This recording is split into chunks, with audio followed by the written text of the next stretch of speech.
If you didn't catch it, our previous video talked about 7 different ways you can cook potatoes. They're very simple, but are process heavy to make a really good tasting potato dish. I didn't include fries because I feel like we needed a whole other video just for French fries, and this is that video. French fries will always taste better from a restaurant, and it's because they put so much care into making them, and then there's so much work that goes behind a single piece of fry. And I'm gonna show you today how you can replicate that in a home setting.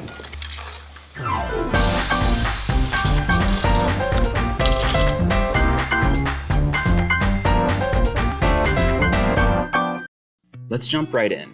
What makes the perfect fry? Well, it depends who you ask. For me, I want a crunchy, blistered, and fluffy exterior with a nice creamy interior, and obviously something not too oily. You want the salt to hang on to it just right. When it comes to size, well, it doesn't really matter. Actually, it does, but it's really just a personal thing. I really don't like thin fries. I'm calling out all of you McDonald's fry diehard fans. Please do not dislike this video. I start off with a medium to large sized potato, a good all-rounder with creamy white flesh, something like a russet. But more importantly than that, you want to find potatoes, depending on when they were harvested, that aren't too wet or too dry. Peel off the skins completely, slice them horizontally and then vertically to try to go for a 1/2 inch to 3/4 inch thick fry. That's my personal opinion. You do you. You'll always be left with odds and ends depending on your potatoes, but since I'm at home, I don't really care. The next important step is to place all your cut fries in some cold water. You could call this a pre-step, and something you should do regardless of how you'll process your fries. So what's our game plan? Well, to begin, I have a couple of rules. Number 1, raw, unprocessed potatoes should never be fried right away. The results are just not good. 2, a double fry is a must to develop the right crust. So that leaves us with 4 options. We can soak the fries overnight, boil them first, steam them, or try the cold fry method. So I'm not a food scientist, hopefully one will pop up in the comments below, but what we are trying to do is activate the starch and make it swell when it's activated with heat, as well as the sugars and pectin that are found in the potatoes. Ultimately, timing is everything to make sure that our fries don't get too brown too soon and don't disintegrate too quickly. Without boiling, soaking, or processing, you're not giving any of these things a chance to happen. So the first method is pretty simple. Place your French fries in cold water and then leave them in the fridge for 8 hours. More on that tomorrow. For the boiled method, we have 2 options. One batch will go in regular water and the other in alkaline water, basically by adding vinegar or baking soda to your water mixture. The idea behind alkaline water is that it will break down the potatoes slower, and since all potatoes will have different acidity levels, you want to make sure that all your fries stay intact during the boil. For both batches, I brought the water up to a boil, added the cold fries straight from the soak, and then turned it down to a simmer for 10 minutes. Once done, take them out and let them dry out with some social distancing. For a steamed batch, just steam them for 10 minutes and let cool.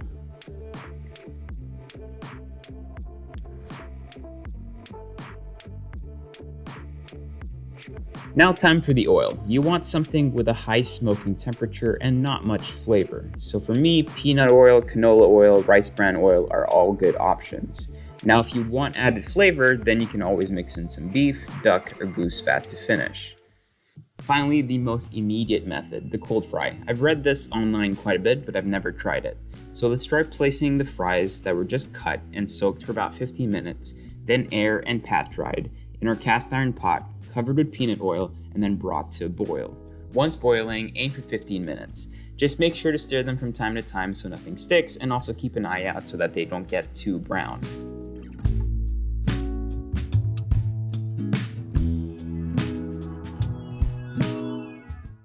Now let's go ahead and first fry all our other batches, from the overnight soak to the steamed ones. I will single fry these until cooked, just to identify which ones I want to go ahead and pursue for a second fry. So we're going to be placing them in around 350 to 375 Fahrenheit until golden and cooked. Usually about 10 minutes for the cooked ones and 15 minutes for those that were just soaked.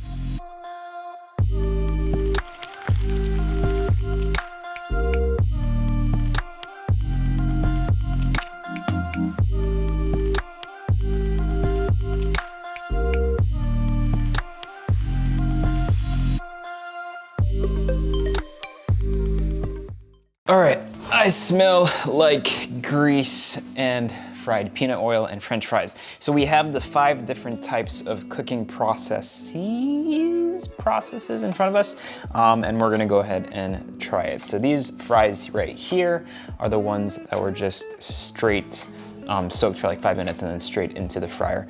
And then these are brought up to temperature with the oil. Ugh. Not a fan of the consistency here. The inside is just not fluffy enough. The second one we tried was just a boiled French fry in just some water. These already have more puff and crisp to them. Like this one's super puffy.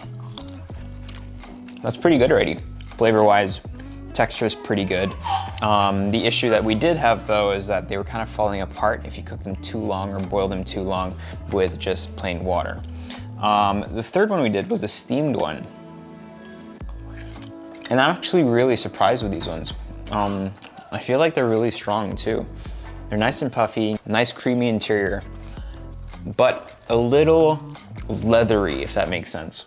Next, I have my soaked. So these are soaked overnight. Much better than the ones that are just soaked and then deep fried that same day. Interior, nice and creamy. Not very puffy or crunchy though. And then finally, we got the alkaline water boiled fries. Already like a nice puffy kind of crunchy exterior, and the interior is nice. The big difference I saw between the alkaline boiled one and the regular boiled one was that these actually held their shape much better and didn't disintegrate after being boiled. So I'd say if we had to pick one horse for this race, let's go with this is so confusing. Let's go with the ones that are boiled in alkaline water and then see if we can make these even better. Coming, Dahlia. One thing I only realized while looking at these after shooting, zoom into the skin of the fries for me. Yeah, there you go. When you compare the ones that are boiled in alkaline water, do you see how they have little ridges and bubbles on them and they seem fuller, whereas some of the other ones look simple and uneven and concave? Well, I think the alkaline water actually made a really huge difference that I didn't see before. So for the next step, we will take the French fries that were boiled in alkaline water, and then we're gonna put half of it in the fridge overnight, and we're gonna put the other half of them in the freezer to try to expel even more moisture from the mix to get a really nice crispy fry. So we'll do that overnight, and we'll come back tomorrow and then refry these and see if that process made the whole fry even tastier and even better. Unfortunately, when freezing them, you need to make sure that they don't stick, so you'll have to lay them flat and separate. Really annoying. Okay, so last little experiment, we will take the first fried, boiled in regular water potatoes, because I did kind of like these as well, and I'm just gonna freeze them and then re-fry them tomorrow to see if they're even better. I just keep repeating myself.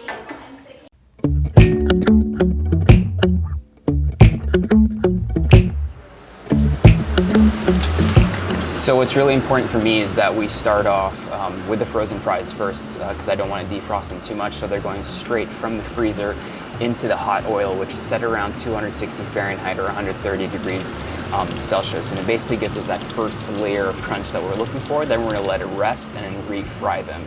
That temperature control and that lower temperature is really important in the first fry because we don't want to get them too brown way too fast. Oh, by the way, we're doing this for 8 minutes. So we are 5 minutes and 44 seconds in. We're staying steady around 260 to 280. As long as we don't go over 280 or over 300 Fahrenheit, I'm okay. And now it looks like we're done. 8 minutes. I'm just gonna go ahead and transfer everything. These already looked really nice, puffy and crunchy. What I'm gonna do now is just lay these out and let them cool down completely before we go ahead and fry up the ones that were in the fridge. So I'm gonna make sure first to bring this back down to 260 Fahrenheit before I add the fridge ones. Start the timer, 8 minutes.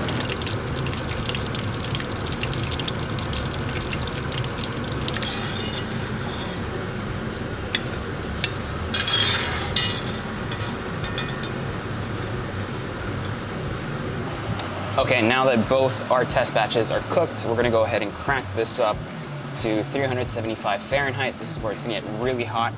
And then we're gonna refry the French fries, but first we're gonna start with the frozen fried French fries that we already had from yesterday, and just refry these to see if this works better as well. Oil is at 375. This goes in for 3 minutes for the second fry.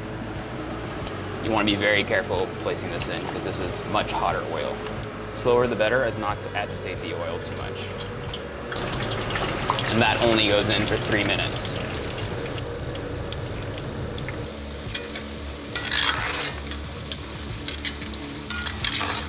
Second batch goes in at 375. Here we have the fries that were frozen.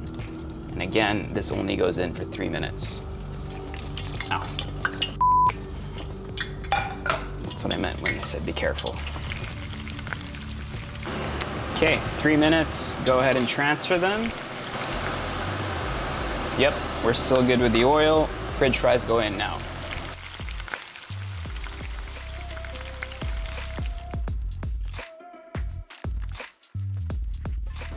Once done, make sure to season with flake salt and serve.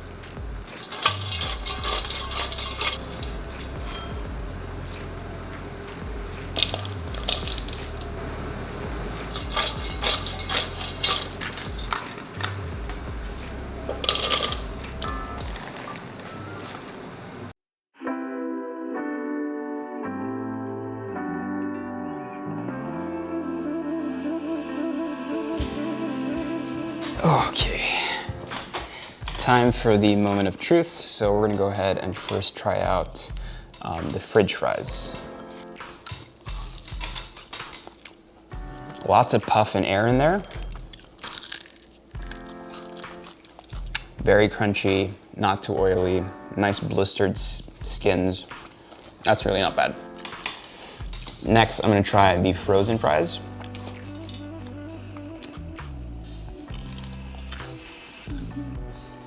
Wow.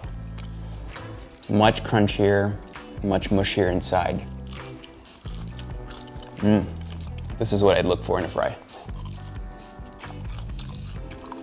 Why are you looking at me like that? Next, the fries that were fried yesterday and then frozen and then refried today.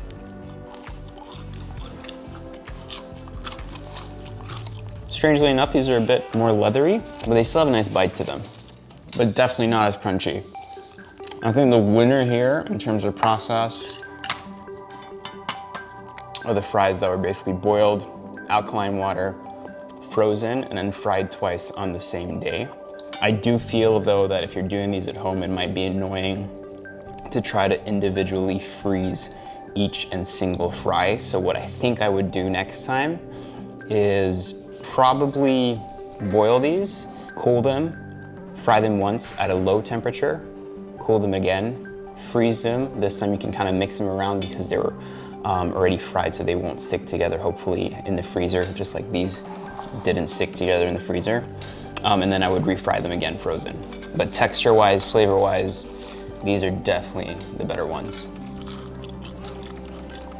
That's it. That was a lot of information just for French fries.